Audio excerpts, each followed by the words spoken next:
నమస్తే, నేను గౌతమి. చంద్రబాబు నాయుడు అధికారంలోకి వచ్చి 3 ఏళ్లు పూర్తయింది. 3 ఏళ్ల పాలనను నిశితంగా గమనిస్తే చెప్పుకోవడానికేమీ లేదు అంటున్నారు రాజకీయ పండితులు.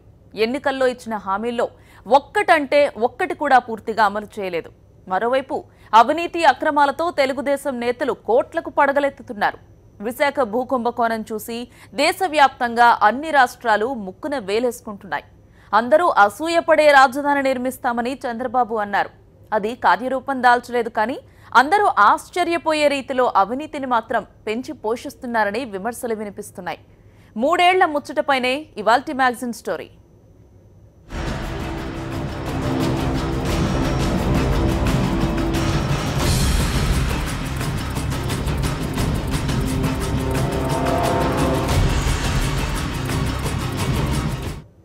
చంద్రబాబు నాయుడు ప్రభుత్వం కొలువుదీరి 3 ఏళ్లైంది.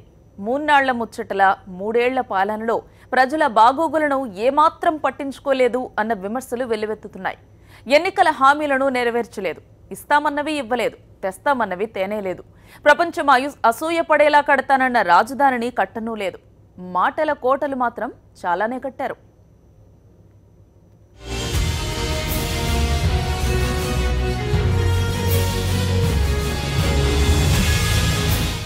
మూడేళ్ల క్రితం జూన్ 8న చంద్రబాబు నాయుడు ముఖ్యమంత్రిగా ప్రమాణ స్వీకారం చేశారు. అధికారంలోకి రావడం కోసం, ప్రజల ఓట్లు దండుకోవడం కోసం 2014 చంద్రబాబు నాయుడు నాలిక్కి నరం లేనట్లు ఎన్నో హామీలను దానం చేసి పారేశారు. మొదటి సంతకం ఏదైతే రైతులు, డాక్రా మహిళలు, చేనేత కార్మికులు బాగా అప్పులు చేసి కేంద్ర రాష్ట్ర ఆనాటి ప్రభుత్వాల వల్ల పూర్తిగా నష్టపోయారు.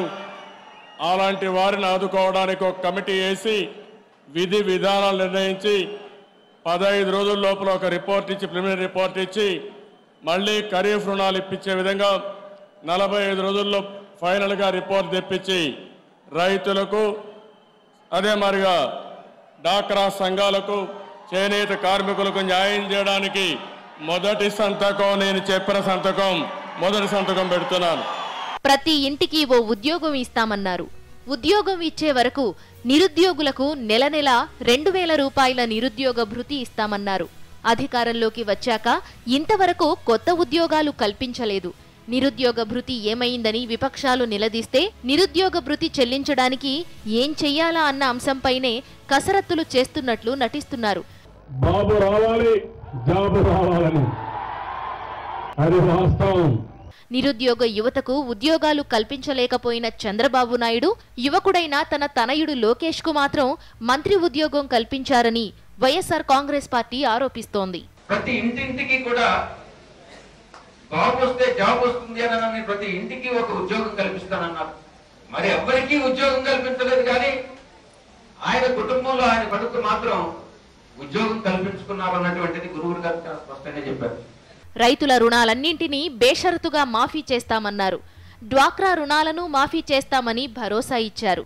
వ్యవసాయ, డ్వాక్రా మహిళల రుణాలను మాఫీ చేస్తామన్న చంద్రబాబు హామీని నమ్మే ప్రజలు చంద్రబాబు నాయుడిని అధికారంలోకి తెచ్చారు. అయితే అధికారంలోకి వచ్చిన చంద్రబాబు నాయుడు ఏరు దాటాక తెప్పతో పని లేదని అనుకున్నారు. ఇచ్చిన హామీలను యథాతథంగా అమలు చేయాల్సిన అవసరం లేదని నిశ్చయించుకున్నారు. అందుకే వ్యవసాయ రుణాలను బేషరతుగా మాఫీ చేస్తానన్న హామీ అమలుకు వెనకాడారు. రైతుల రుణాల కోసం 1,00,000 కొర్రీలు వెతికారు. 87,000 కోట్లకు పైగా వ్యవసాయ రుణాలు ఉంటే అందులో 4వ వంతు రుణాలను మాఫీ చేస్తామని అధికారంలోకి వచ్చాక ప్రకటించారు. అది కూడా ఒక్కసారిగా ఇవ్వలేదు. ఏడాదికో విడత చొప్పున 5 ఏళ్ల పాటు 5 విడతల్లో రుణాలు చెల్లిస్తామన్నారు. రుణాలు పూర్తిగా తీర్చకపోవడం వల్ల బ్యాంకుల్లో రైతులకు కొత్త రుణాలు పుట్టలేదు. పాత రుణాలపై వడ్డీలు పాపంలా పెరిగిపోయాయి. ప్రభుత్వం చెబుతోన్న రుణమాఫీ రైతుల వడ్డీలకు కూడా సరిపోని పరిస్థితి.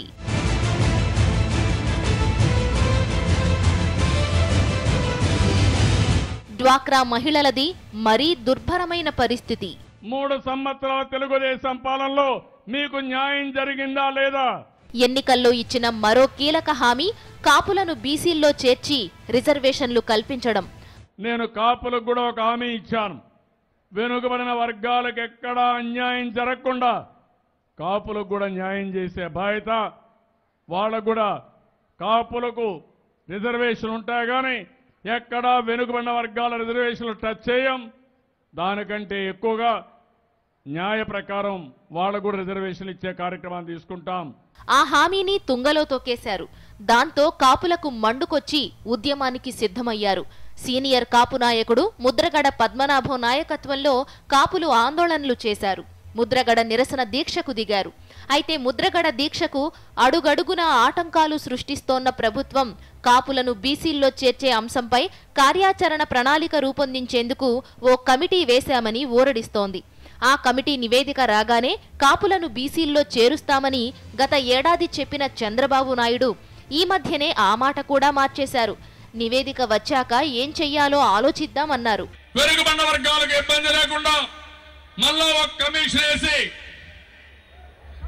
కమిషన్ వేసి తద్వారా వెనుకబడిన వర్గాల్లో కలుపుతారని చాలా స్పష్టంగా చెప్పాను. వారి కోసం 1,000 కోట్ల రూపాయలు సంవత్సరానికి ఖర్చు పెట్టి వాళ్ళని ఆర్థికంగా పైకి తీసుకొస్తామని చెప్పాం. ఎన్నికల్లో ఇచ్చిన మరో కీలక హామీ ప్రత్యేక హోదా. ఎన్నికల ప్రచారంలో నాటి బీజేపీ నేత వెంకయ్య నాయుడుతో కలిసి ఏపీకి ప్రత్యేక హోదా తెస్తామని చంద్రబాబు హామీ ఇచ్చారు. వెంకయ్య కూడా దానికి భరోసా ఇచ్చారు. ఈ రోజు మీరు కానీ నాకు అవకాశం ఇస్తే ఏవైతే మీకు హామీలు ఇచ్చారో ఆ హామీలను అమలు చేయడమే కాకుండా ఆ హామీలను మరింత ఎక్కువ చేసి ఇచ్చిన హామీల కన్నా ఎక్కువగా సీమాంధ్రులకు మేలు చేసి చూపిస్తామని చెప్పని హామీ. తిరుపతిలో జరిగిన ఎన్నికల ప్రచార సభలో ఏపీకి 5 ఏళ్లు 10 ఏళ్లు ప్రత్యేక హోదా సరిపోదని అన్నారు. విభజన వల్ల నష్టపోయిన ఏపీ పొరుగు రాష్ట్రాలతో సమాన స్థాయికి చేరుకోవాలంటే కనీసం 15 సంవత్సరాల పాటు ప్రత్యేక హోదా ఉండాల్సిందే అన్నారు. ఈ రోజు మీరు చూసినప్పుడు మనకు ఒక స్పెషల్ స్టేటస్ ఇవ్వాలి. 5 సంవత్సరాలు ఇచ్చారు. నేను నరేంద్ర మోడీ గారిని కోరుతున్నా 15 సంవత్సరాలు ఇవ్వండి. 5 సంవత్సరాల్లో ఇండస్ట్రీ రావాలంటే 2-3 ఏళ్ళు అవుతుంది. అది ప్రారంభమయ్యే లోపల ఆ స్టేటస్ పోతే మళ్ళీ అభివృద్ధి ఆగిపోతుంది. అందుకని కనీసం 15 సంవత్సరాలు స్పెషల్ స్టేటస్ ఇమ్మని చెప్పి వారిని కోరుతున్నా. ఇక ఆ తరువాతి నుంచి చంద్రబాబు నాయుడు తన స్వరాన్ని మారుస్తూ వచ్చారు. ఏపీకి ప్రత్యేక హోదా ఇవ్వాలన్న డిమాండ్తో ప్రధాన ప్రతిపక్షమైన వైఎస్ఆర్ కాంగ్రెస్ పోరాటాలు చేస్తోంటే చంద్రబాబు ఢిల్లీ వెళ్లారు. ప్రధాని నరేంద్ర మోదీతో గంటన్నర సేపు భేటీ అయ్యారు. అన్నీ మాట్లాడుకుని బయటకు వచ్చాక ప్రత్యేక హోదాతో ఏమీ ఒరగదన్నారు. ప్రత్యేక హోదా కన్నా ప్రత్యేక ప్యాకేజీ ఇస్తే మేలన్నారు. హోదా అవసరం లేదని స్పష్టం చేశారు. కొంతమంది కావాలని కన్ఫ్యూజ్ చేసి స్పెషల్ స్టేటస్ ఇస్తే ఇది ఒక సంజీవని కింద అన్నీ అయిపోతాయని. ఏం వస్తాయండి? 2 వస్తాయి. ఆ 2లో ఏంటి? 1 EAP, 2 central sponsor schemes. Central sponsor schemes తగ్గించేశారు. 62 నుంచి 52% వచ్చింది. ఈఏపీ వచ్చే కొద్దిగా ఎంత వచ్చింది? ఎన్ని ప్రాజెక్ట్స్ ఇస్తే గవర్నమెంట్ ఆఫ్ ఇండియా అది మళ్ళీ వాళ్ళు క్యాబినెట్లో తీసి వాళ్ళు పాస్ చేయాలి. ఆ తరువాత రాష్ట్రంలో అన్ని వర్గాల నుండి నిరసనలు వ్యక్తం కావడంతో ప్రత్యేక హోదాయే తమ లక్ష్యమన్నారు. దాన్ని ఎలా సాధించుకోవాలో తమకు తెలుసునన్నారు. మరికొంతకాలం గడిచాక ప్రత్యేక హోదాతో ఏం వస్తుంది అంటూ మీడియాపై చురచురలాడారు. ప్రత్యేక హోదా పుచ్చుకున్న రాష్ట్రాలు ఇప్పుడు బాగా వెనకబడి ఉన్నాయంటూ కొత్త రాగం అందుకున్నారు. 10 రాష్ట్రాల్లో స్పెషల్ స్టేటస్ ఉంది. ఇప్పుడు ఎక్కడున్నాయి స్టేట్స్? 10 రాష్ట్రాల్లో ఉన్నాయి. మిజోరాం ఉంది, నాగాలాండ్ ఉంది, జమ్మూ కాశ్మీర్ ఉంది, మన హిమాచల్ ప్రదేశ్ ఉంది. ఇలాంటివన్నీ ఉన్నాయి. నార్త్ ఈస్టర్న్ స్టేట్స్ అన్నీ ఉన్నాయి. 14th ఫైనాన్స్ కమిషన్లో అందరికంటే వెనక 14 ఉన్నాయి. వాళ్ళకంటే పైన మనం ఉన్నాం. అంటే వాళ్ళతో సమానంగా ఉన్నాం. కానీ 10 ఏళ్ళు వాళ్ళు స్పెషల్ స్టేటస్ అచీవ్ చేసి ఉంది, అమలు జరిగింది. 10 ఏళ్ల తర్వాత కూడా అక్కడే ఉన్నారు. ఆ తరువాత గేర్ మార్చారు. ప్రత్యేక హోదా విషయంలో ప్రతిపక్షం అనవసరంగా రాద్ధాంతం చేస్తోందన్నారు. కేంద్ర ప్రభుత్వం రాష్ట్రాభివృద్ధికి అవసరమైన నిధులు ఇస్తానంటోందని అన్నారు. ఇప్పుడైతే ప్రత్యేక హోదా గురించి అడిగే వాళ్లను రాష్ట్ర ద్రోహులని కూడా అనడానికి సిద్ధమైపోయారు తెలుగు వల్లభులు.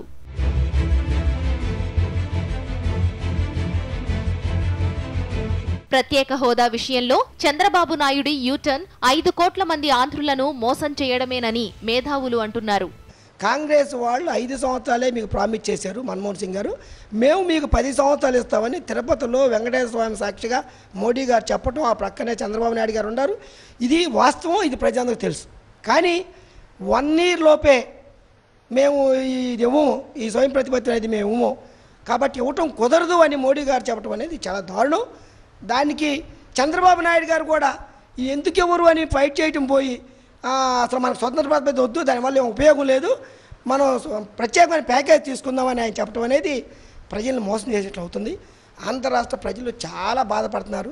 ప్రపంచం అసూయపడేలా రాజధాని నిర్మిస్తామన్నారు. దేశంలో ఏ రాష్ట్రంలో లేనంత అభివృద్ధి చేస్తున్నామన్నారు. ఆర్థిక అభివృద్ధిలో పరుగులు పెడుతున్నామన్నారు. అయితే తెలుగుదేశం ప్రభుత్వానికి మాటలు ఎక్కువని అంటున్నారు మేధావులు. ఇంత పర్సెప్చువల్గా చేంజ్ అనేది నాకు ఎక్కువగా కనపడడం లేదండి. అంటే ఈ ప్రభుత్వం ఎక్కువ మాటలు చెప్తుందని అనుకుంటున్నానంటే, దాన్ని మనం రెటారిక్ అంటాం. రెటారిక్ దేన్ ప్రాక్టీస్ అంటే ఇదిగో అవుతుంది, ఇదిగో చేసేస్తున్నాం, అంత చేస్తున్నాం అనేసి ఎక్కువ ప్రచార ఆర్భాటం ఎక్కువ కనిపిస్తుంది. కానీ మనకు కనిపించినంతగా అభివృద్ధి అయితే మాత్రం నాకేమీ అనిపించడం లేదు. ప్రపంచ దేశాలే కాదు, దేశంలోని ఇతర రాష్ట్రాలన్నీ కూడా అసూయతో రగిలిపోయేలా చంద్రబాబు నాయుడు అమరావతిలో తాత్కాలిక సచివాలయం, అసెంబ్లీ భవనాలను నిర్మించారు. అవి చాలా అద్భుతంగా ఉన్నాయి. అసెంబ్లీ సచివాలయాల్లో షవర్ బాత్ చేసే సదుపాయాలను కల్పించారు. ఈ విషయం చిన్నపాటి వర్షానికే అందరికీ తెలిసొచ్చింది.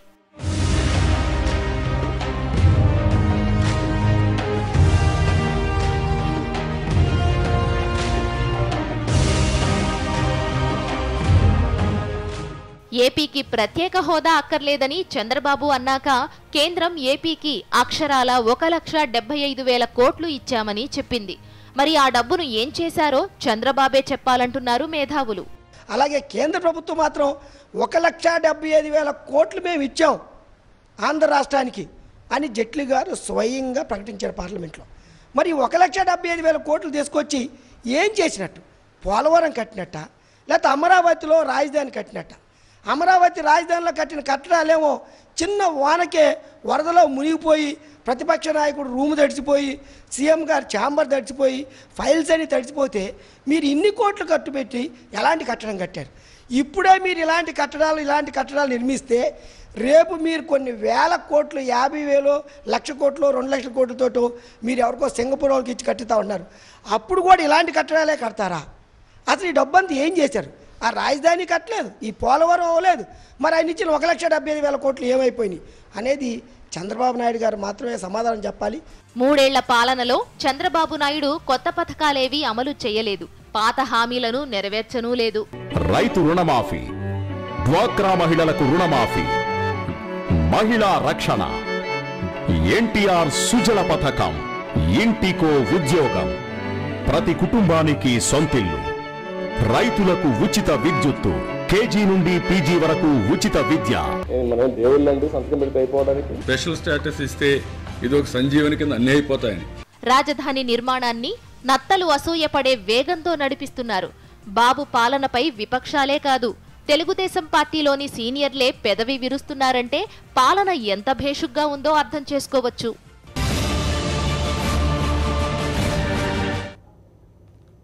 మూడేళ్ల పాలనలో ఏపీలో అవినీతి రాకెట్ వేగంతో పెరిగిపోయింది.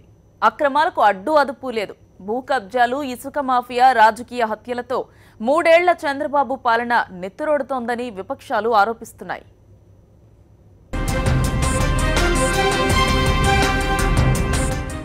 మూడేళ్ల చంద్రబాబు పాలనలో విలువలకు తిలోదకాలిచ్చారు. ప్రతిపక్ష వైఎస్ఆర్ కాంగ్రెస్ పార్టీ తరపున గెలిచిన ఎమ్మెల్యేలను కోట్లు పెట్టి కొనుగోలు చేసి ప్రజాస్వామ్య విరుద్ధంగా తమ పార్టీలో చేర్చుకున్నారు. నిస్సిగ్గుగా మంత్రి పదవులు కట్టబెట్టారు.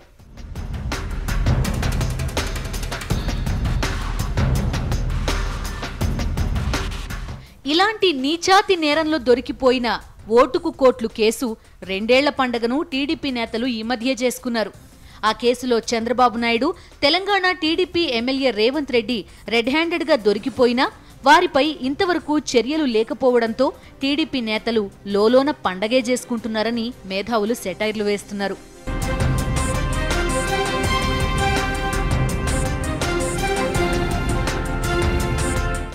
మూడేళ్ల పాలనలో ఇసుక మాఫియాను పెంచి పోషించి కోట్లు వెనకేసిన పాలకపక్ష నేతలు ఆ క్రమంలో కొన్ని ప్రాణాలను గాల్లో కలిపేశారు. 4వ ఏడాదిలో అడుగుపెట్టబోతున్న తెలుగు వల్లభులు చిల్లర ఖర్చులకుంటాయని చెప్పి విశాఖలో వేల కోట్ల రూపాయల విలువ చేసే భూములను భోంచేశారు.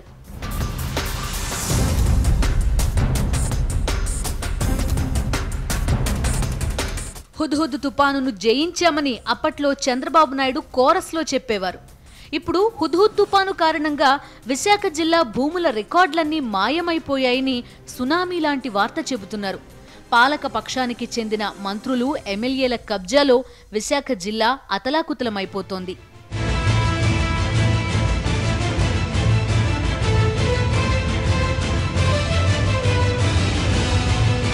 రాష్ట్ర విభజన చట్టంలో ఏపీకి ప్రత్యేక హోదా, పోలవరం ప్రాజెక్ట్ వరాలుగా వచ్చాయి. వీటిలో ప్రత్యేక హోదాను కేంద్రానికి తాకట్టు పెట్టిన చంద్రబాబు నాయుడు పోలవరం కోసం ప్రత్యేక హోదా వదులుకున్నామని కబుర్లు చెప్తున్నారు. అయితే ఆ పోలవరాన్నైనా చిత్తశుద్ధితో కడుతున్నారా అంటే అది లేదు.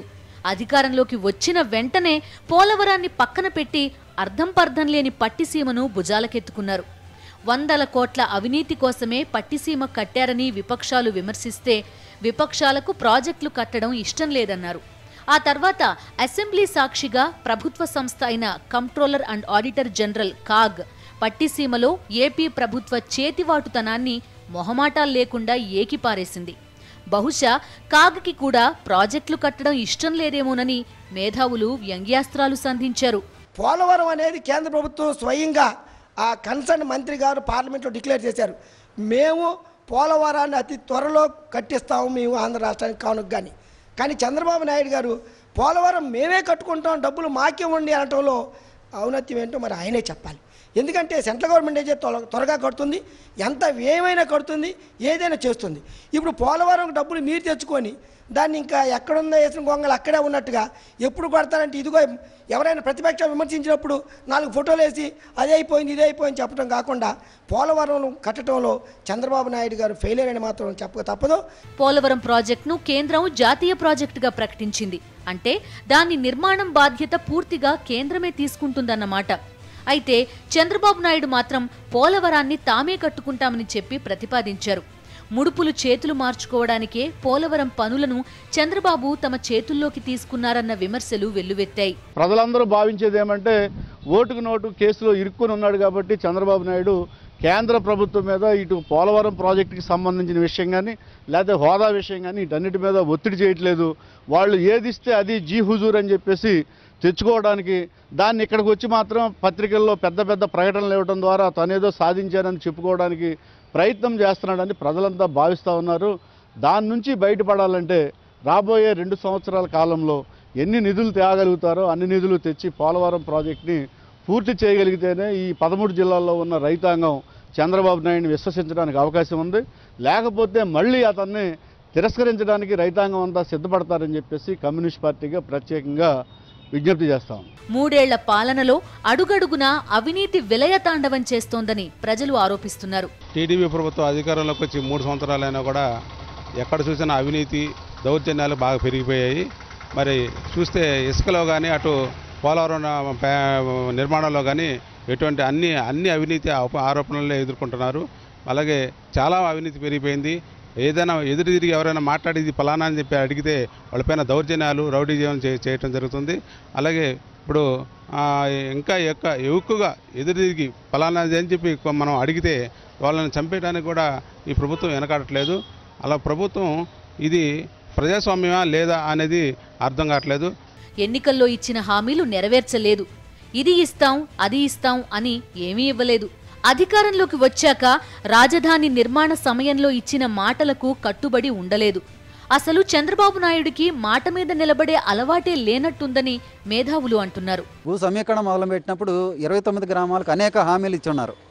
చాలా ఉన్నాయి. ఫీజులకు పిల్లలకి ఫీజు రీయింబర్స్మెంట్లు కానీ, ఇంటికి ఒక ఉద్యోగం కానీ, వడ్డీ లేని రుణం 25 లక్షల వరకు అని కానీ, ₹2 భోజనం అని, అన్న క్యాంటీన్లు అని, ఇట్లా చెప్పుకుంటూ పోతే చాలా ఉన్నాయి. హెల్త్ కార్డ్స్ అన్నారు. ఇందుట్లో ఏమీ వచ్చినట్లేదు. మరి 3 సంవత్సరాలు అయిపోయింది, ఇంతవరకు అయితే ఏమి రాలా. ఒక అగ్రికల్చర్ లేబర్కి మాత్రం అప్పుడప్పుడు ఈ పెన్షన్లు మాత్రం ఇస్తున్నారు. ఇచ్చినట్టు చెప్పాలి, ఇవన్నీ మాత్రం చాలా ఉన్నాయి. మరి అద్భుతాలు జరుగుతాయి అన్నారు, కానీ మా దృష్టిలో మరి ఏమీ జరగలేదు. ఎందుకంటే మేము చెప్తాను, అన్ని బీళ్ళు వేసిపోయి ఉన్నాయి. ప్రభుత్వం ఇప్పటికైనా కళ్ళు తెరిచి తమ బాధ్యతలు నిర్వర్తించకపోతే ప్రజలే గుణపాఠం చెప్తారని ప్రజా సంఘాల నేతలు అంటున్నారు. ఎవరికి సంబంధించిన వాళ్ళకి సంబంధించిన కమిషన్ల వాళ్ళు అందుతున్నాయి. యథేచ్ఛగా దోపిడీలు, దొంగతనాలు ఇవన్నీ కూడా జరుగుతున్నాయి. దీనికి సంబంధించి అంతు పంతు లేకుండా ఉంది. ఏదో మంచి ఒక 20% వేసుకుంటే చెడు 80% వరకు జరుగుతుంది. రాష్ట్రంలో ఏ వర్గ ప్రజలు కూడా సంతృప్తిగా లేరనేది నాకు తెలిసినంతవరకు చెప్తున్నాను. మరి ఎక్కడా కూడా ఏదైనా సరే యథేచ్ఛగా అధికారులు ఏదైనా మంచి వాళ్ళు ఎవరు ఉంటే వాళ్ళని బదిలీ చేయించడం, అధికారుల మీద ఒత్తిడి వాళ్ళు వేటు వేయడం, ఇటువంటివన్నీ యథేచ్ఛగా జరుగుతున్నాయి. కాబట్టి ఇటువంటి పరిస్థితులు మానుకోలేకపోతే రేపు 4వ సంవత్సరం వచ్చేటప్పుడన్నా ఇవన్నీ కూడా పునరాలోచించుకోలేదు. ప్రజలు మాత్రం ఆలోచిస్తున్నారు. ఖచ్చితంగా వాళ్ళు సమయానికి ఏ సమయంలో వాళ్ళతో గుణపాఠం చెప్పాలో ఆ విధంగా గుణపాఠం చెప్పడానికి సిద్ధంగా ఉన్నారనేది నా అభిప్రాయం. రాజధాని నిర్మాణం ఎంత గొప్పగా సాగుతోందో ఈ మధ్యనే జపాన్కి చెందిన మాకీ అసోసియేట్స్ అధిపతి మాకీ అక్షరం పొల్లుపోకుండా ఓ పత్రికలో వివరించి సంచలనం సృష్టించారు. చంద్రబాబు పాలనలోని ఏపీ కన్నా నితీష్ నాయకత్వంలోని బీహారే 1000 రెట్లు నయమని ఆయన కితాబిచ్చారంటే ఏపీలో పరిపాలనా యంత్రాంగం ఎంత లోపభూయిష్టంగా ఉందో అర్థం చేసుకోవచ్చని మేధావులు అంటున్నారు. 3 ఏళ్ల పాలనలో అవినీతి ఏరులై పారింది. ఇక రాజకీయ హింస అడ్డు అదుపు లేకుండా సాగిపోతోంది.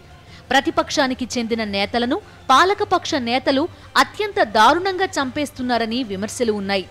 రాష్ట్రంలో అసలు ప్రతిపక్షమన్నదే ఉండకూడదని చంద్రబాబు నాయుడు అనుకుంటున్నారని వైఎస్ఆర్ కాంగ్రెస్ పార్టీ ఆరోపిస్తోంది. ప్రజాస్వామిక వ్యవస్థలో ఇటువంటి ఆలోచనే దుర్మార్గమని ప్రజాస్వామికవాదులు అంటున్నారు. 3 ఏళ్లు నిండిపోయాయి, ఇక 2 ఏళ్లే మిగిలాయి. అందులోనూ ఏడాది తిరిగేసరికి ఎన్నికల సందడి మొదలైపోతుంది. చంద్రబాబు నాయుడి ప్రభుత్వం తీసుకుంటున్న ప్రతి నిర్ణయాన్ని ప్రజలు నిశితంగా గమనిస్తున్నారు. ఎన్నికలు ఎప్పుడు వస్తే అప్పుడు చంద్రబాబు పాలనకు ప్రజలు ఎన్ని మార్కులు ఇవ్వదలుచుకున్నారో వాటిని ఓట్ల రూపంలో గుద్దుతారు. ఇప్పటికే ప్రజా వ్యతిరేకత మూటగట్టుకున్న చంద్రబాబు నాయుడు మరో 2 ఏళ్ల తర్వాత మరింతగా వ్యతిరేకతను ఎదుర్కోవలసి వస్తుందని రాజకీయ పండితులు అంటున్నారు. అప్పుడు ప్రజలు ఏం నిర్ణయం తీసుకుంటారో ఇప్పుడు చెప్పలేం. ఎన్నికల ఫలితాలే ఆ విషయాన్ని చాటి చెబుతాయి.